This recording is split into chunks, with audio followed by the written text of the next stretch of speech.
todos, eu sou o Lennon Strabelli, bem-vindo ao canal Strabelli Teoria Musical. E nós vamos iniciar uma série agora de dicas para o isolamento social. Então fiquem bem, fiquem em casa e vamos lá. A dica que eu trago hoje é um livro da editora Música Veredas, chamado Ludwig van Beethoven, Cartas, Diários, Cadernos de Conversação, Reminiscências de Contemporâneos. É um livro muito bacana para quem estuda história da música, para quem gosta de Beethoven, quem quer conhecer mais sobre a história dele.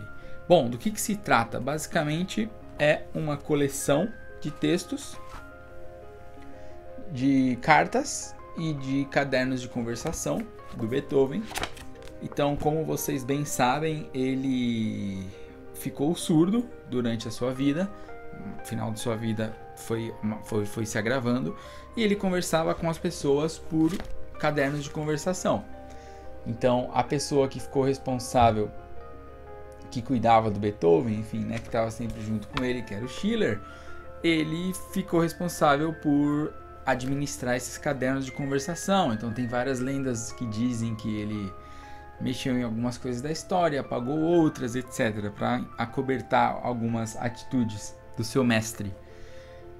Isso infelizmente não dá pra gente saber, mas eu separei aqui alguns trechos que eu gostaria de ler. São coisas curtas para a gente poder entender um pouco da essência. O livro é em português e vale muito a pena a gente ter esse tipo de material em mãos, do que a gente depender de alguns filmes, né, que a gente tem por aí.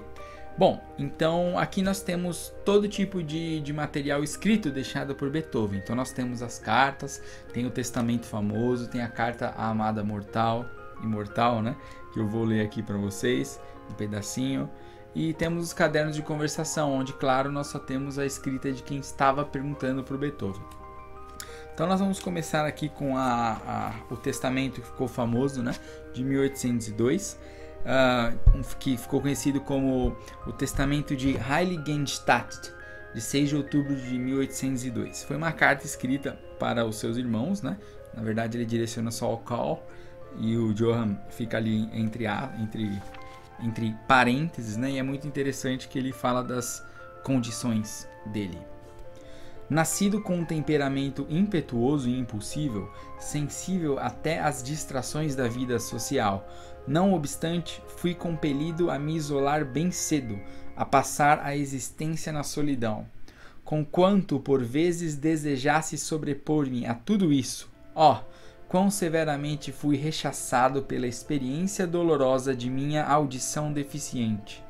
E agora não poderia persuadir a mim mesmo para dizer aos homens: falem mais alto, gritem, porque estou surdo. Então aqui é um documento muito importante para a história da música, né? Onde Beethoven já retrata uma surdez avançada, onde ele diz que ele vai abandonar a vida dele, que ele está indo para o campo para poder, que é a cidade, né? Para poder sair de perto de todo mundo e ver o que ele vai fazer. Ele diz que a arte é a única que consola ele. Enfim, é um documento romântico por si só, né? Mais à frente nós temos o texto Para a Amada Imortal, de 1812. É um texto que gerou um filme, né? Também com o mesmo nome, que é baseado mais ou menos na carta e com algumas coisas não realistas, mas para dar uma cara de enredo, né? O texto é muito interessante, pois começa com: meu anjo, meu tudo, meu próprio eu. Apenas algumas palavras hoje, e a lápis, o seu lápis. Apenas amanhã se decidirá a questão da minha pousada. Que vergonhosa perda de tempo é tudo isso. Por que toda essa tristeza, se a necessidade é a que assim exige? Pode o nosso amor subsistir que não por sacrifícios, se desistimos de sua plenitude? Poderia você alterar o nosso destino, o fato de não ser inteiramente minha e eu, tampouco, inteiramente seu? Ó Deus, busque consolo nas belezas da natureza e resigne-se com o que deve ser suportado. É um texto interessante porque a gente não sabe, né, se Beethoven está falando de uma pessoa, se ele está falando da sua arte. É um texto um tanto subjetivo, que nos deixa crer que é uma pessoa, mas sempre há questionamentos, pelo menos da minha parte. De quem que ele estava falando, eu acho difícil a gente descobrir, ele não cita. Mas do que ele estava falando, talvez seja uma pergunta para a gente poder começar a discutir, né?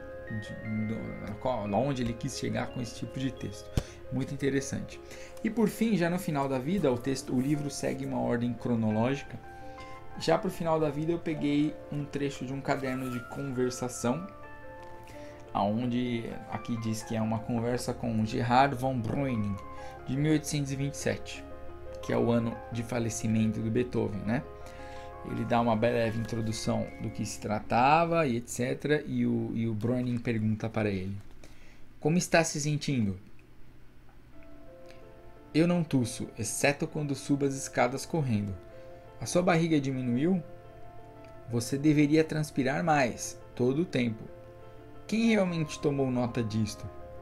Tenho permissão para comer carne hoje. Como você se sente depois do Clijster? Você deveria usar Clijster mais vezes. Você terminou o Walter Scott? Quem sabe você não gostaria de ler Schiller? Eis porque ela gosta tanto de mexericar. Estou falando da governanta. Seria melhor que você tivesse um criado. Você ainda precisa desta música? Se você não precisar mais, dê para mim. Eu gostaria de ficar com ela. Agora eu preciso ir. Certamente voltarei amanhã com o Sommer. Deverá ser comprado amanhã.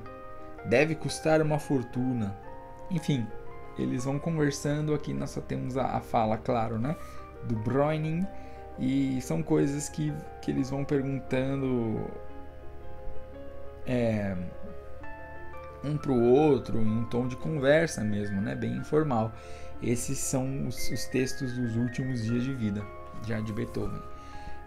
Bom, fica aqui então a indicação. Cartas, diários, cadernos de conversação, reminiscências de contemporâneos, da Música Veredas. É um livro muito interessante, essencial para a gente conhecer a vida desse compositor. Nós temos muitas cartas, muitas coisas documentadas sobre. É bem interessante, espero que vocês tenham gostado. Não se esqueçam de se inscrever, deixar seu like e nos vemos logo logo.